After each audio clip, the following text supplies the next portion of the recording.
Welcome back to Askewed Reviews. Today we are doing the third film in a franchise, and we are doing the 2000 horror mystery slasher film Scream 3. Here is your trivia question for today. What famous comedy duo shows up in this film? The answer will be at the end of this video. In Scream 3, it is now 3 years after the events of Scream 2. Nev Campbell is once again playing the character of Sidney Prescott, but she has now sequestered herself from the public eye and works at some sort of hotline for people dealing with depression, anxiety, or suicidal tendencies. Also, during this 3 year time gap, the movie Stab has gained so much success that there has now become a Stab 2, and during this movie, they are filming Stab 3 Return to Woodsboro. We once again have a new Ghostface killer who is coming after our main characters that have returned, including Sidney Prescott, Gale Weathers, Dewey Riley, and even Cotton Weary is back. The killer is also coming after the cast of Stab 3, including Tom Prince, Jennifer Jolie, Angelina Tyler, Tyson Fox, and Sarah Darling. If those names sound oddly familiar, it's because each one is a combination of two famous people that were big during the time of this movie being created. Both Tori Spelling and Dwayne Martin were originally written into the script, but neither one of them were able to come back for this film. Now, here are some of my big issues with this movie. Martha Meeks, who is apparently Randy Meeks' sister, shows up to give the group a VHS copy of some sort of will that Randy has created that extremely pertains to what's happening in this movie, and it makes no sense. Another big issue I have is that Kevin Williamson originally had a script for the movie, but was too busy to join production at that time.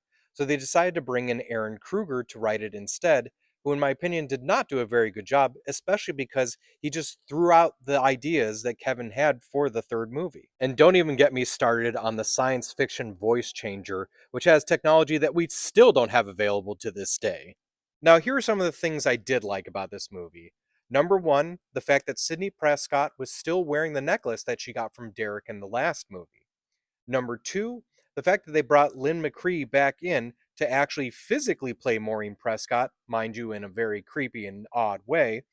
And the fact that Wes Craven had the sets rebuilt from the original Scream to use for the sets for Stab 3. Speaking of sets, the big house that they used near the end of Scream 3 is actually also used in Halloween H2O. So those were some of the things I liked and didn't like about Scream 3, but let's see about what would have been with some casting possibilities. Matt Kiesler plays Tom Prince, but it also could have gone to Paul Walker, Josh Hartnett, James Vanderbeek, Jonathan Jackson, Glenn Quinn, Ethan Erickson, who actually got to play a detective in this movie, and even Charlie O'Connell, which would have been very funny as his brother played Derek in the second movie. Emily Mortimer plays Angelina Tyler, but that also could have gone to Jennifer Love Hewitt, Claire Danes, Allison Hannigan, Kelly Martin, Eliza Dushku, Anna Friel, Danielle Harris, Katie Holmes, Tracy Middendorf, Christy Clark, Christina Ricci, or even Alicia Silverstone, who they mention in Scream 5 is the actress who played Tatum in the original Stab movie. Parker Posey plays Jennifer Jolie, but it was very close to going to Tia Leone. Also, Terry Hatcher and Selma Blair tried out for the role. Selma Blair would have been pretty funny, as she actually technically appeared in Scream 2, as she was the sorority friend on the phone talking to Cece. Jenny McCarthy plays Sarah Darling, but it also could have gone to Kate Hudson, Tara Reid, Monica, Ali Larter, Ellen DeGeneres, Julie Benz, Vanessa Shaw, Alicia Silverstone, Anne Heche, or even Shannon Doherty.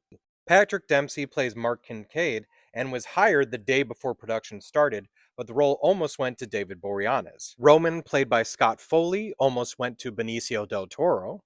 Lance Henriksen plays John Milton, who happens to be a producer and a sex offender in this movie. And what's really strange about that is Harvey Weinstein, who is one of the producers for the actual movie, also ended up being a producer and a sex offender.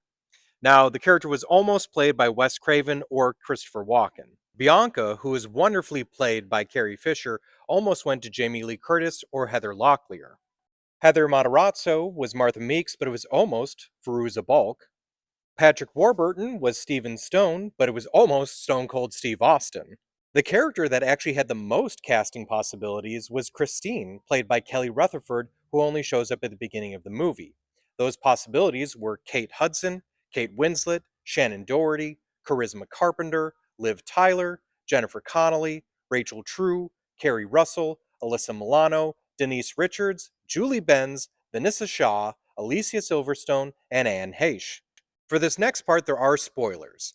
Now, the original concept was to have two ghost faces instead of just one, but due to the events that occurred with Columbine not too long before production on this film, they decided to make it just one.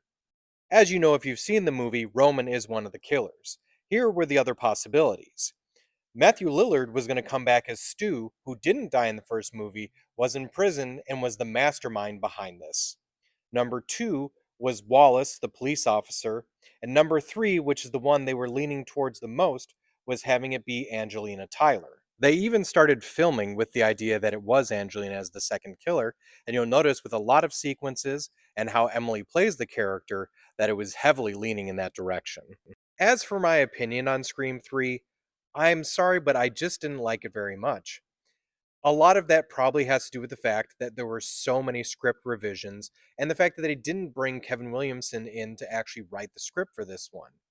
So unfortunately, I am going to be giving Scream 3 a 2 out of 5.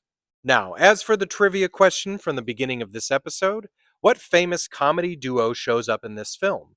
If you didn't notice, Jay and Silent Bob are actually getting a tour around the movie studio.